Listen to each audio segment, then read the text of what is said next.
This is Optimal Relationships Daily, episode 626, Unpacking Emotional Baggage and Finally Letting Go, by Cheryl Smith with NoSidebar.com. Hello, everybody. I am Greg Audino, and welcome to the show that helps you optimize your relationships. Here's another Monday episode to help you start your day and week off in a positive way.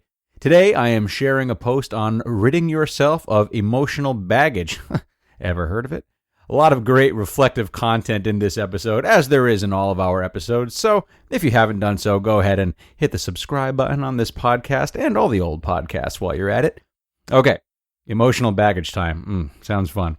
Let's get into Cheryl's Post and start optimizing your life.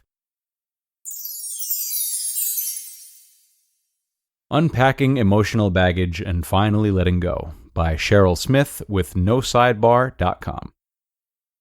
Each one of us bears scars from the wounds of our past. There isn't a person alive who has not felt the sting of hurt, heartache, grief, and suffering. Each hard thing we go through leaves its mark, and the deeper the hurt, the longer it takes to heal. But just as the ownership of too many physical possessions creates chaotic stress and clutter, long-term accumulation of rampant, undealt with emotions can take over and become deeply detrimental to our well-being. None of our minimizing journeys look quite the same, including what is inside the suitcases that hold our emotional baggage. It is one thing to peel back the layers of physical possessions in search of excess, but digging into and disturbing long-buried emotions presents a different kind of challenge. It is much easier to try to convince ourselves they don't exist than to shine the light of truth into all those darkened corners, exposing them and coming face to face with how they're affecting us. Our lives were meant for more than to be trudged through laden with the residue of yesterday's overflow. This is a new day, the perfect time to courageously start confronting the junk weighing down those suitcases and assessing whether it earns the right to remain a part of our lives. The longer we wait, the more baggage we accumulate, and the more cumbersome the load becomes. The only way to move forward is to leave the past where it happened, unpack, and let go of what's inside. So go ahead. Unlock your suitcase and lift the lid. What do you see? Much of life's emotional baggage stems from childhood events, so chances are it has been in there for so long and become such a part of you that you have forgotten it's even there. Here are 3 things you may come across in your soul searching. Number 1, grudges. Are you unable to forgive someone who has wronged you? What they did to you may be incomprehensible. They may or may not have apologized or admitted their own guilt and wrongdoing. It's true that you are 100% justified in feeling the way you do because your feelings are real and they deserve validation. But friend, carrying this is making your suitcase heavy and hard to manage. Imagine how much lighter it would be if you decided to forgive. Bury that hatchet once and for all and lighten your load. A grudge is a prison cell, and forgiveness is the key. Remember, the one you can't forgive is not the one who is swallowing the poison. Number 2, guilt. Any shame for past mistakes and failures in your suitcase? Let me ask you this. Can you do one thing to undo what you have done in the past? Is there a rewind button that will take you back to the point just before it happened? Guilt is like holding a grudge against yourself. Grace has been extended to each of us. Why is it so hard for us to pass along that grace to ourselves? Forgive yourself. Take the lessons with you and endeavor to make better choices moving forward. Number 3, fear.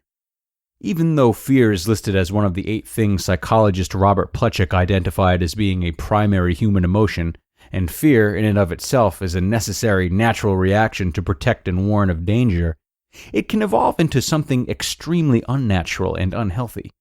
Fear can become a cruel taskmaster that overtakes, paralyzes, and drains our joy of living. As I have been unpacking my emotional baggage, I've been digging deep to unearth root reasons and origins for what I'm finding. It has occurred to me just how much of my life has been controlled by a sense of unnatural, overwhelming fear, and, with the help of my wise and deeply appreciated husband and son, I think I'm finally understanding where the seed of such overpowering fear was planted. My dear mom was one of the most fearful people I have ever known. She lived most of her 84 years under the overhanging shadow of extreme fear. Until recently, I never really gave much thought to why Mom was so afraid and why she automatically assumed the absolute worst in every situation. But as I follow the trail of fear, it's becoming clearer. Of Mom's 8 siblings, there were 7 brothers, but just one sister. When Mom was 17 and her only sister, Opal, was 15, Opal died. That severely traumatic event in Mom's young life set a precedent for the remainder of her days on Earth. Fast forward to when Mom was 33 and her first husband was killed in a car accident, leaving her a widow with 4 underage children. A few years later, Mom married Dad, and a year after that, I was born. Life growing up was lived with an underlying sense of dread that the bottom would fall out at any moment, and the worst possible outcome was more than likely. Each time someone was sick, Mom assumed they were going to die. Every time someone was late, Mom feared they had been killed. When things were good, there was a sense that it couldn't last, so we should prepare ourselves for the worst. As absurd as it sounds, this was real life in our home. Mom's fears literally governed our lives and were probably at the root of why we moved 47 times. True story. Dad and I counted them one day. Fear is a huge component of my emotional baggage, but forcing myself to get to the bottom of the reason for that has been enormously helpful in figuring out how to stop this cycle and identify what is real and what is mere imagination and psychological intimidation. What else are you finding in your suitcase? It is time to let go of all that drags you down and open your heart and mind to what life could be like lived forward-looking instead of looking back. Hey, maybe soon you'll no longer need that suitcase at all.